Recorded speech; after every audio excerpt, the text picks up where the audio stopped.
1964, el físico Peter Higgs propuso la existencia de un campo cuántico invisible, el campo de Higgs, que impregna todo el universo.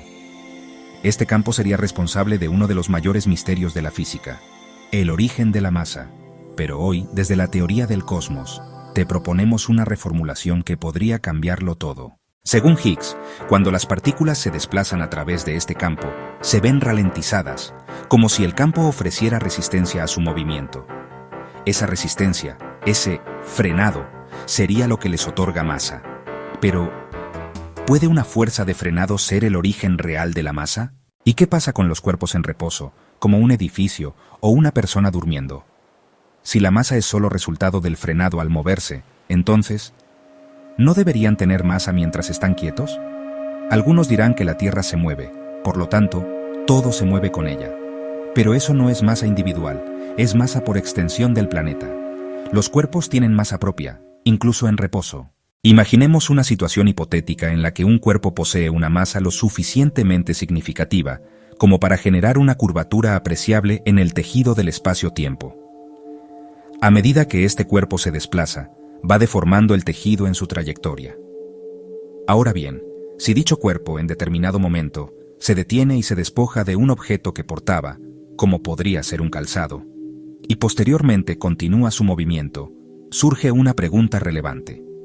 ¿Ese objeto que ha quedado en reposo pierde su masa por el hecho de no estar en movimiento? Desde el punto de vista de la teoría del campo de Higgs tradicional, donde la masa surge por la interacción entre el movimiento de las partículas y el campo que las frena, se deduciría erróneamente que el calzado carece de masa al no experimentar esa interacción dinámica. Sin embargo, esto contrasta con la realidad física observada. El objeto sigue teniendo masa propia aún estando en reposo. Este razonamiento refuerza la idea propuesta por la teoría del cosmos, en la cual la masa no se origina por la ralentización del movimiento, sino por la absorción de bosones de Higgs por parte de fermiones sin masa, permitiendo que la masa sea una propiedad intrínseca del cuerpo, independientemente de su estado de movimiento.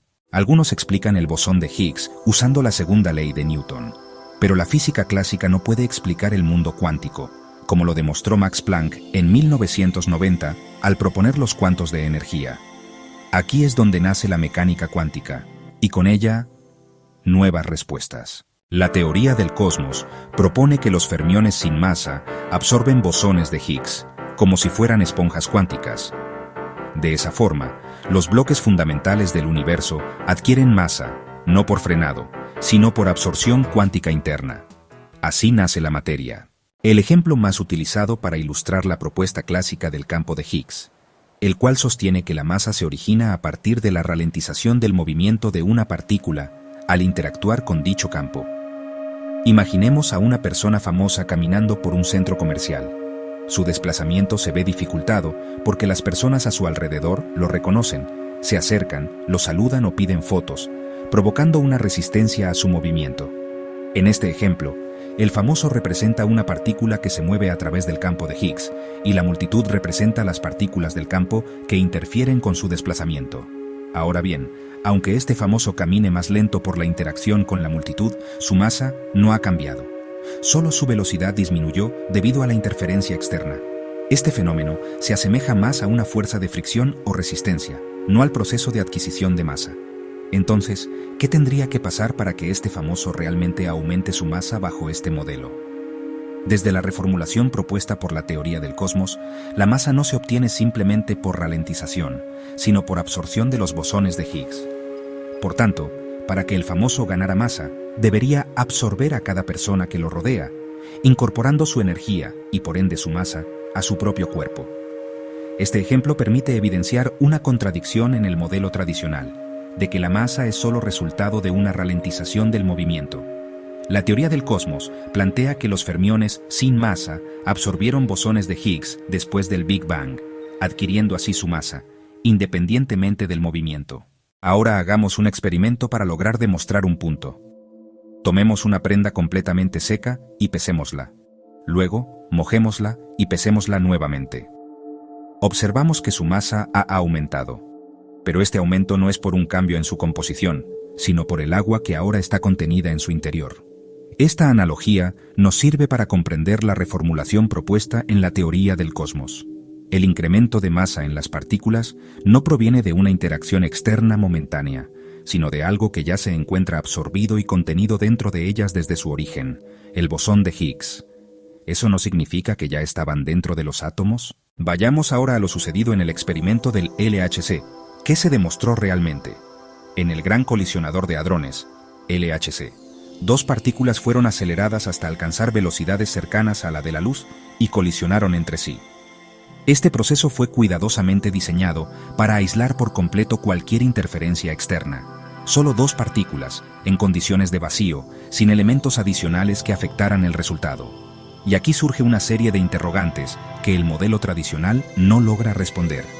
Si el bosón de Higgs rodeara a las partículas y actuara como un campo externo que ralentiza su movimiento, otorgándoles masa, ¿por qué no fue detectado antes de la colisión si las partículas estaban aisladas? Si ese campo ralentiza el movimiento, ¿por qué no se registró un aumento progresivo de la masa mientras las partículas eran aceleradas? Ambas partículas llegaron al punto de colisión sin señales del bosón. Solo al colisionar fue que el bosón de Higgs se liberó, como si hubiera estado encerrado en su interior. Conclusión. Una nueva visión más coherente. La evidencia empírica no valida que el bosón esté fuera de las partículas. Todo lo contrario, su aparición solo posterior a la colisión indica que ya estaba contenido en su interior.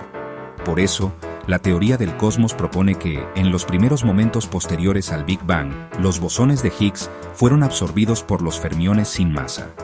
Desde entonces, permanecen dentro de ellos como componentes fundamentales que les otorgan masa de forma permanente, sin necesidad de un campo ralentizador externo. Así como la prenda mojada ya tiene el agua absorbida, y solo la libera al ser comprimida o colisionada, las partículas también ya contienen en su interior el bosón de Higgs, y solo lo liberan al ser desintegradas por una energía extrema. Esta reformulación no contradice el descubrimiento experimental del bosón de Higgs, sino que reinterpreta su papel de forma más lógica, coherente y alineada con lo observado.